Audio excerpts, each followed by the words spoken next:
mire, en el recinto legislativo de Donceles, los asambleístas buscan endurecer las penas en el Código Penal de la Ciudad de México para castigar a quienes roban cables de cobre. Veamos de qué se trata.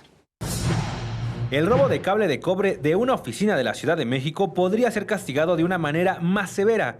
Y es que existe una iniciativa del diputado local Mauricio Toledo que busca reformar el Código Penal de la capital para castigar este ilícito de manera más adecuada. La adición al Código Penal señalaría que se aumentarán en una mitad las penas previstas en el artículo 220 cuando el robo se cometa respecto de cualquier bien destinado para la prestación de un servicio público. Actualmente, el artículo 220 señala como la pena más alta 10 años, por lo que serían 15 los que alcanzaría la persona que robara cable de cobre de una oficina gubernamental. De acuerdo con el legislador, el robo de cable en las oficinas del servicio público, además de generar mermas económicas, provoca otro tipo de consecuencias, como es la afectación a la prestación de servicios, pues el robo de este material impide la conducción de energía eléctrica, teléfono, internet o incluso del agua. De igual forma, obliga a suspender labores y en casos más graves se puede llegar a perder parte de la información generada. De acuerdo con datos de la Procuraduría local, el 58% de denuncias por robo de este material se da contra los servicios de transporte eléctricos, 31% contra instalaciones de la Comisión Federal de Electricidad y 8%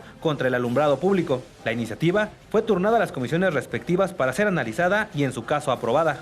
Joel Arias en las imágenes, Edwin Hernández, 21 Noticias.